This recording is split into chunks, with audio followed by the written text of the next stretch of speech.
Drake started the rollout for his Iceman album with a stream, leading to the reveal of a new song, What Did I Miss? The title of the song was revealed a few hours before we actually got to hear it, and I, like many others, assumed it was a sarcastic reference to his beef with Kendrick Lamar. After the Not Like Us, the pop out, the enemies crip walking, the cryptic cropped photos of button downs and Ozempic bottles, the Super Bowl and the stadium tour, not too many people can say that they missed all that. But once I heard the song, especially the second half, I realized I was wrong. Drake wasn't asking what he missed last year. He was going back further than that, looking at the relationships that he held with people that he thought were his friends, who to him took Kendrick's side in the feud. What did I miss when I was looking at y'all and cooking with y'all and giving out verses and bookings to y'all, making sure wires were hit, man? What did I miss?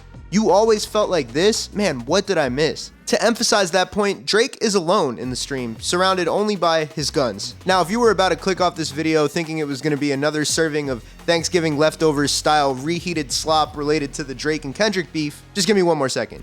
Because I'm not really here to talk about Drake, or Kendrick, or Future, or Metro Boomin, or Ebony Prince, or LeBron, or DeMar DeRozan. I'm here to talk about something that's been on my mind a lot. The loneliness epidemic, and how it relates to music. Maybe that sounds dumb to you, and I don't think it's something that a lot of people sit down and think about a lot. But so much of the music industry is driven by friendship. Whether it's in the interpersonal relationship between collaborators, and the way that fans become invested in those, or the integral role that friendship plays in the marketing of music, and the psychology behind why people come to like what they like. Or, of course, the fact that so much of our consumption of music is based around our real-life friendship and relationships, or, in some cases, the lack of those. The start, the middle, and the end of music all finds itself somewhere along this path. One that is, of course, one of the biggest facets of the human experience. Today I'm going to get into all the ways that this affects the creation and the consumption of music, and how the current state of the world has changed the way that these things happen. But first, if you like videos on music like this one, I'd really appreciate a like and subscribe. I post a video every week. If you want to see them early, go to my Instagram, HADJI, throw me a follow, and join my broadcast channel. I post all my videos in there one day early for free. Also, I'm going on tour starting this month with some incredible artists, Damage, Rob Apollo, Shano Xavier, some of my real life friends, funny enough. If you live in the West Coast, the Midwest, or New York, there's a pretty good chance I'm coming to your city. Dates are on the screen, tickets are in the description, and I've got new music coming this month. My group Elmjack is dropping our first project this month. I don't know the exact date yet because we're finishing it up, but it should be very, very, very soon. And I, HADJI, am dropping my first HADJI single in a minute, also with a very good friend of mine. And there's a link to pre-save that in the description. A lot of fun stuff coming. Stay tuned. Let's get back to the video. To understand the power of friendship in music, we first need to take a look at the psychology behind why people like things. It's almost impossible to be a breakout artist in today's day and age without utilizing social media to your advantage. Even artists who don't post a lot, like McGee, they have people posting their clips for them, spreading the gospel. And of course, this means that there are a lot of artists clogging up social media. And so on the viewer side, we've been conditioned by algorithms and apps to see loads of artists on our screen basically begging us to crown them next, mixed in with videos about pretty much anything else that you could possibly imagine, on an endless waterfall-style scroll feed. As a result, when it comes to artists, we're pretty much at critical mass. And to be an artist who can swim upstream and cut through all of that noise, you need to be someone that the audience would actually remember, and you need to really, really, really stand out. Two artists who have succeeded in doing that very recently did so with a very similar formula. Both Forbats and Sailor appeared on the For Shooters Only YouTube channel to do a From the Block performance, and clips from those performances went mega viral, kickstarting careers for both of them. If you've watched some of my videos before, you might think you know where I'm about to go with this. The virality of both of these artists is tied to the fact that they look one way, but sound another way. Forbats was up there singing soft, loving R&B, while wearing a shiesty in a setting that the audience is conditioned to think is going to give them something that sounds a lot harder than that. Sailor has intricate outfits and blackened teeth that are a reference to her Vietnamese heritage, but musically comes in with the contemporary R&B stylings that you might associate with someone like SZA. It's true that the virality for both of these artists is driven by the fact that they look one way but sound another. But there's another ingredient in both of these videos that I didn't realize until recently, and that's that they're not alone. Forbats is surrounded by dudes who look like they're enjoying themselves, as he tells that girl he's gonna go pay for her nails. Sailor has a fully choreographed group of girls behind her, reacting to every line. Having all these people in the video, reacting to the music, is an essential part of getting people to stop scrolling and like the song, because of a psychological concept called social proofing. Social proof is a concept that was first created by marketing guru Robert Cialdini in his book Influence, which is a foundational part of most marketing curriculums and something that I actually learned about and read in one of my courses in college. Probably while I was half listening, scrolling online looking for music, thinking I'm never going to use this shit. To explain how it works, people are always in the process of making choices. What am I going to eat for lunch today? Do I buy this brand of milk or that one? Do I go to this concert or that one? Do I like this song or should I keep scrolling?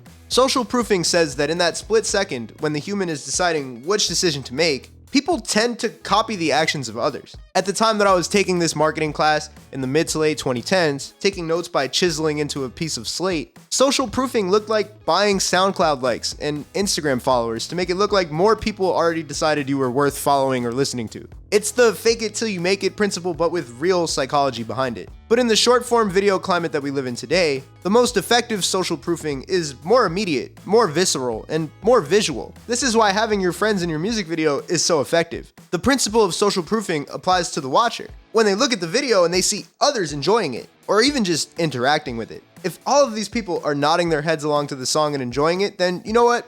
F it. I will too. To be clear, Forbats and Sailor definitely did not invent the concept of having your friends in the background of your music videos. In the drill videos that I see a lot living in New York, a lot of the videos will actually cut the track's audio out at like the most catchy line, and then have everyone who's an extra in the video shout that line along, trying to turn a line into a catchphrase, like the "you call her Stephanie, I call her Headphony" of whatever song they're shooting a video for. And this visual trend is not just for hip hop. Think about those videos where DJs are at the booth and all their friends are behind them. That's become so popular recently on social media. You literally watch all these people having fun and they look like friends and you're like, damn, I wish I was there. And so if I listen to this artist's music and I buy a ticket to their set, maybe this is how I will feel. We also see this a lot on other popular platforms like On the Radar. One of my favorite groups, the Delivery Boys, have done a couple really fire On the Radar freestyles. The 4-man rap group just like weaves in and out. They each do their verses, but when the other ones aren't rapping, they're behind being just as excited for whoever is. I know that that's genuine friendship because I know those guys.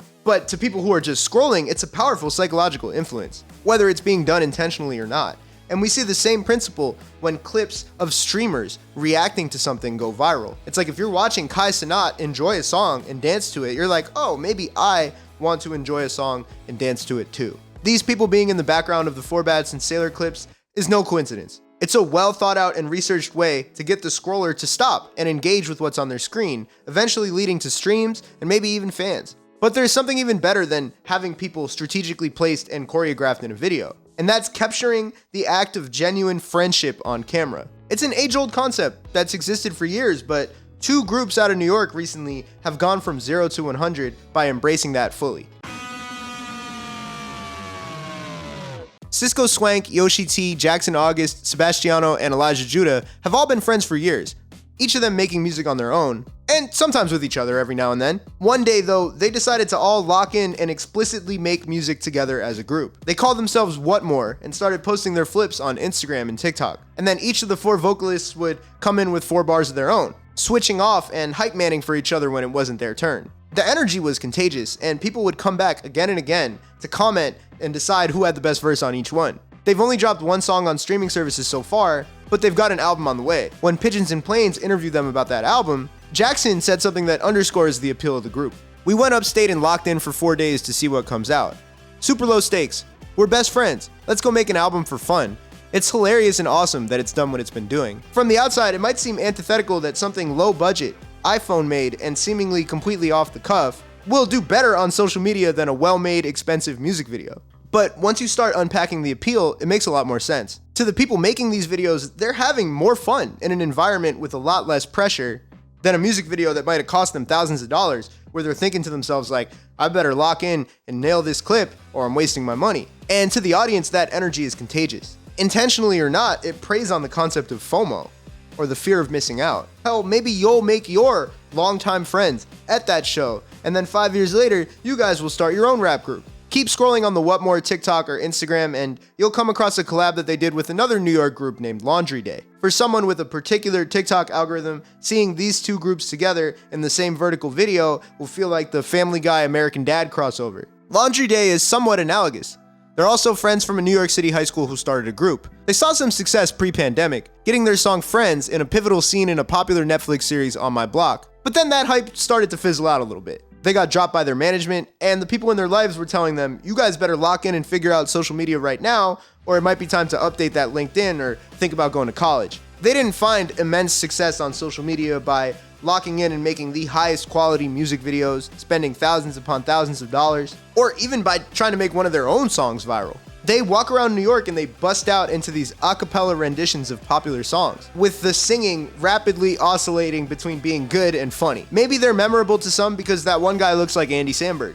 Maybe they're memorable because their endearing amount of goofiness is a stark contrast to artists who might take themselves a little bit too seriously, and it usually leads to one funny, unintentional moment in every TikTok. Or maybe it's because they just genuinely look like they enjoy each other's company and are actually having fun. I like to say that a lot of artists who force themselves to make content, it always looks like there's a gun off screen trained on them to make that content, and when they're not having fun, nobody's gonna have fun watching it, and Laundry Day is the antithesis of that. Now they're back teasing snippets to their new songs, and the new audience that they found is really excited for them. I think this one, Alien, sounds really good. And I also like this one where they're on the beach. One of the other songs sounds a little bit too much inspired by McGee to me, but that's for another video.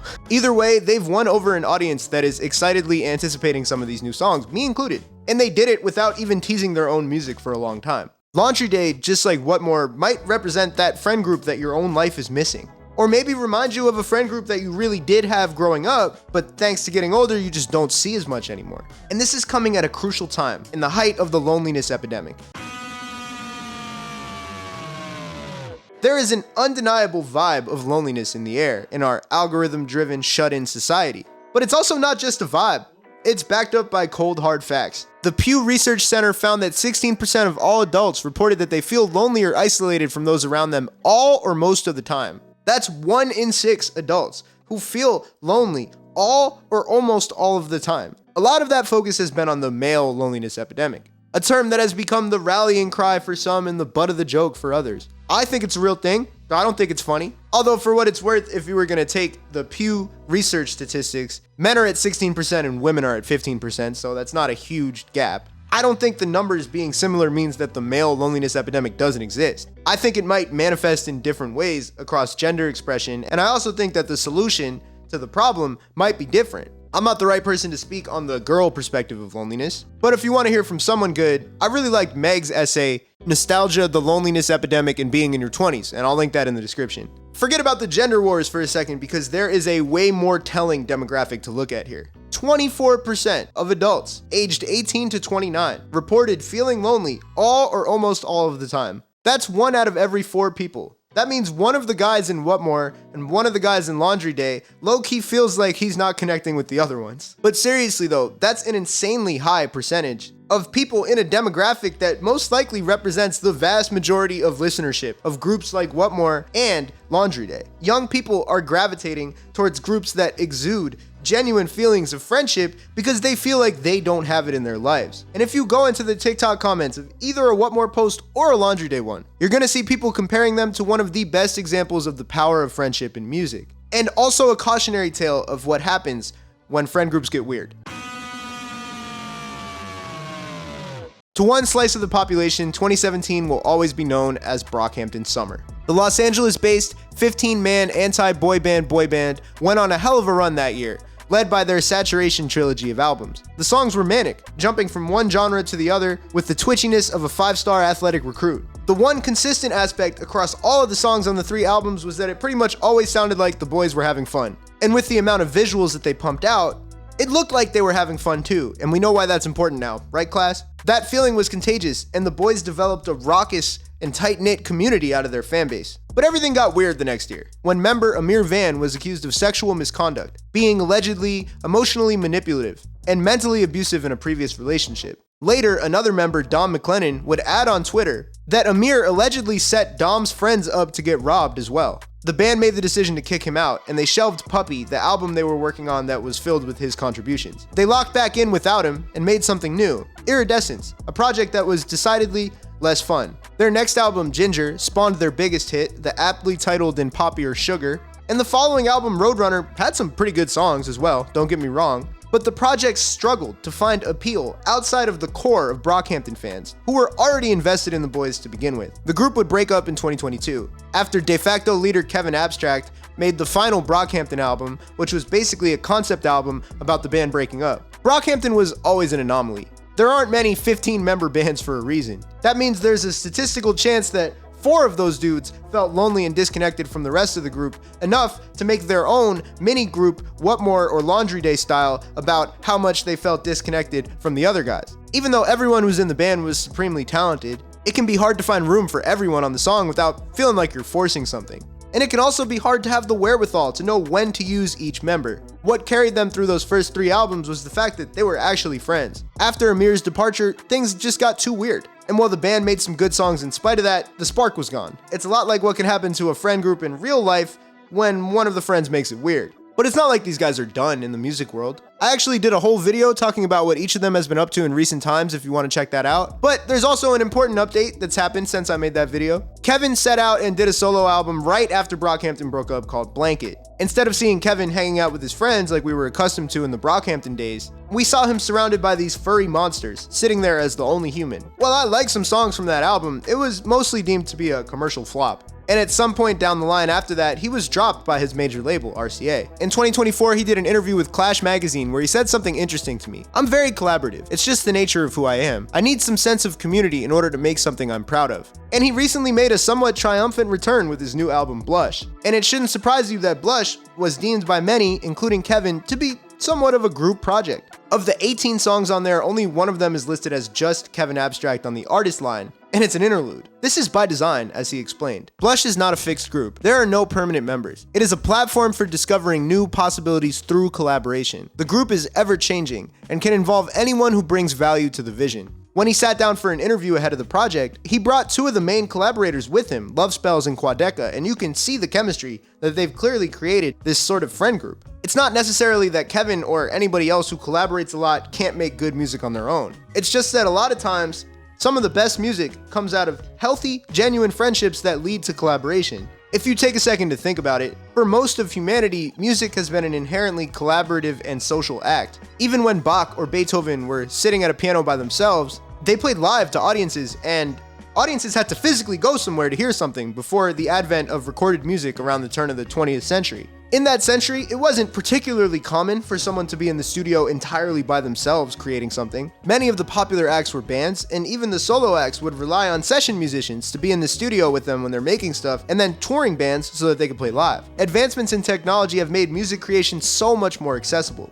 And from most angles, that's an amazing thing. Some kid right now, as long as he has an iPhone and an internet connection, can make an entire song, release it, and become famous overnight. Truly beautiful. But at the same time, technology has made the communal part of music optional, making it for some a rather solitary experience. This isn't to say that collaboration doesn't exist. I mean, on a mainstream level, it might be more common than ever. But in a commodified music world, a lot of the collabs we get feel like a focused grouped idea rather than a genuine thing that was born out of some people hanging out. When you check the credits for a major label pop or hip hop song and see 10 people on the credits, you might picture a room full of people harmonizing and writing together and having fun, singing like that one Dijon performance video. But in reality, a lot of the times, one of those names is the artist, one of those names is the main producer, 3 of those names are producers who are like 15 in Sweden or Bhutan or South Korea or South Africa who are sending loops out to these producers in America. And then the other 5 are the original writers of the song that they chose to sample.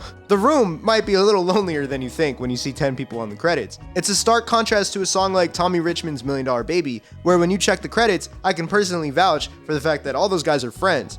And when you think about how that song went viral, it was VHS footage of a studio session that looked like a lot of fun. Probably because it really was, probably because those guys actually like each other and are friends. It's not a coincidence that so many artists who have made it, when they're pressed to give advice to younger artists who are just getting started, they tell them to lock in with their friends. But again, it's easier said than done at a time when 1 out of 4 people in that demographic say that they don't feel like they connect with their friends or even have any. There are jokes about the government-mandated Lil Baby, 21 Savage, Travis Scott, Young Thug features on all rap projects. People are sick of the predictable collaboration, but at the same time, a lot of the out-of-the-box collaborations are just as contrived. You're trying to tell me that Dua Lipa and DaBaby were friends who were kicking it when they made the Levitating remix? Not that they're required to be to make good music, but it is kind of funny to imagine that. Sometimes these songs end up being great anyway, in spite of the fact that they were probably the label's idea. But without a doubt, to me, the best collaborations come when there is a natural friendship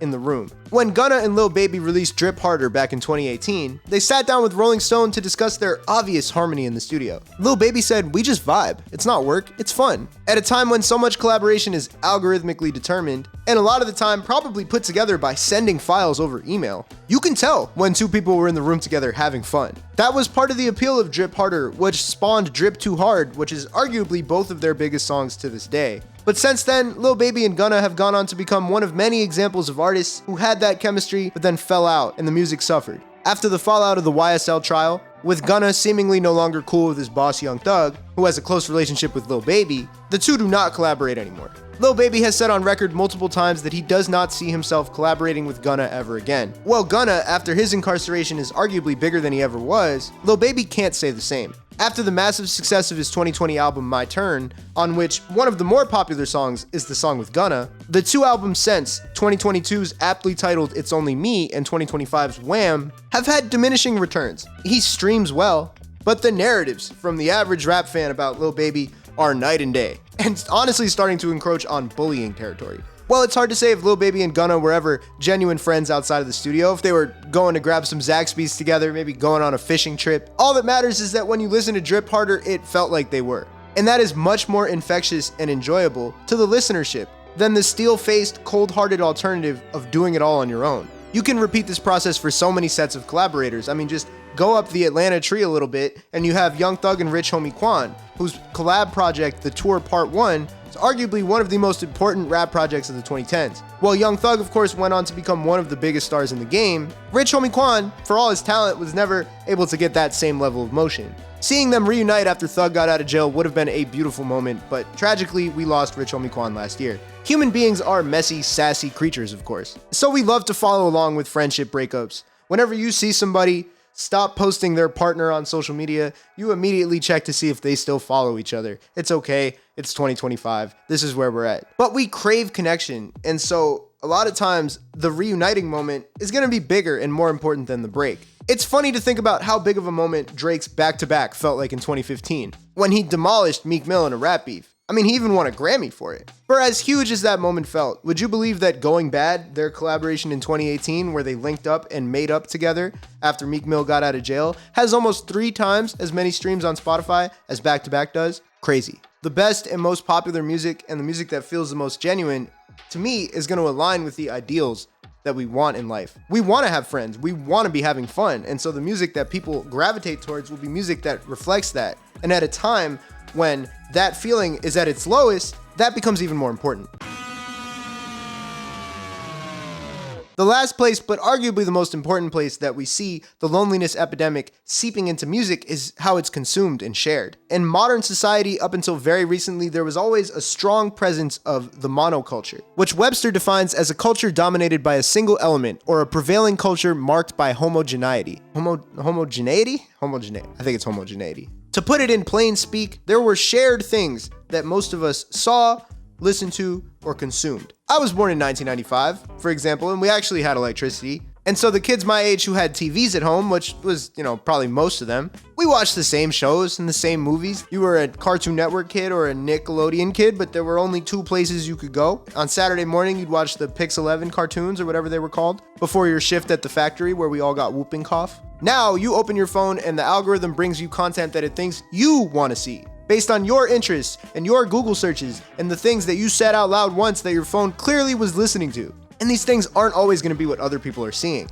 Some people have seen the Indonesian dancing boat or a farmer kids, and some haven't. I can say those words to some people and they'll be like, ha, yeah, no, I like that. And then other people will be like, you need to be in a mental asylum. This, of course, applies to our music consumption as well. So much of what we get delivered on social media and streaming services is driven by algorithms. Even if back in 2011, if me and my friend both loved Take Care, we might have loved 2 different track runs on Take Care that sounded dramatically different. You could be like the doing it wrong, when a good thing goes bad, it's not the end of the world. Or like a Headlines, the motto, hell yeah, f***ing right, kind of kid. But we could go to the Drake concert together. Now, the algorithm knows what kind of guy you are, and it gives you that. Sure, it's never been easier to share what you've been listening to, whether it's to your Instagram story or just putting a link in your group chat, but that's a shallow kind of share, especially the first example. Like, who even clicks on those? It's not the same as having cultural references that everybody can tie back to. Like when everyone can remember hearing the same songs on the radio. And maybe that's not such a bad thing. It's awesome that I get to find new artists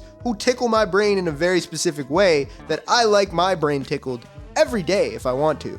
Even compared to scouring music forums in the 2000s and the 2010s, it's a much simpler and easier process. That doesn't mean it's better though. And it's also definitely a lonelier one. I can go through my top 100 songs of 2024 and I would bet some of my closest friends have heard less than 10 of them. And the most any of them have heard is probably 20%. It's the classic paradox of the smartphone age. We're endlessly, permanently more connected to each other, and yet we feel more disconnected than ever. What is the cure to that feeling? I mean, I think it starts with sharing in a more authentic way. The songs you listen to on a road trip with your friends will be stickier in everyone's minds than the songs you put in the group chat. The debates you have about the few artists that you guys all actually know well will be more memorable if they're had in real life in a little corner of a bar or someone's backyard than in the group chat. So a big part of this starts from carving out the time to hang out with the friends that you do have if you're lucky enough to have them. It's not a coincidence that people in the 18 to 29 age range feel lonelier than older adults. They're in the stage of life where they no longer have regimented hangout time at school, which is something that they had for the first 18 years of their life. But they're also much less likely to have started their own families to connect with on a daily basis. Growing up, we're served human connection on a silver platter in the school system, and then at the age of 18, they're like, all right, go do that if you want, but you're never gonna intentionally get it again. And so it goes from being a passive thing to something you have to actively seek out and organize, and for some people, that's a learning process. So if you find yourself in that place where you might not even have those immediate friends to reach out to, hobbies like music could be a great answer. Now that we're at the end of the video, I can tell you that a big thing that helps me when I feel my loneliest is shutting my phone off or my laptop off. You've done your job keeping my retention rate high. I can now set you free. Being open to trying new things will also go a long way. Go to concerts, even if they're not one of your most listened to artists. Some of them are stupid expensive now, but you can always go to cheaper ones or free ones. They exist. It doesn't even have to be music. Any hobby can get you new friends. Go rock climbing, bird watching, surfing. Maybe it's easier for me to say because I live in a big city, but don't let geography be the cop-out for you either. Join online communities of friends, people who are into the same things as you. Maybe eventually you guys will become IRL friends too. Funny enough, that's how Brockhampton started. Some 12-year-old kids, probably lonely ones, were posting, actively looking for friends on a music forum. And that led to the creation of one of our generation's best examples of the power of friendship. So what's holding you back?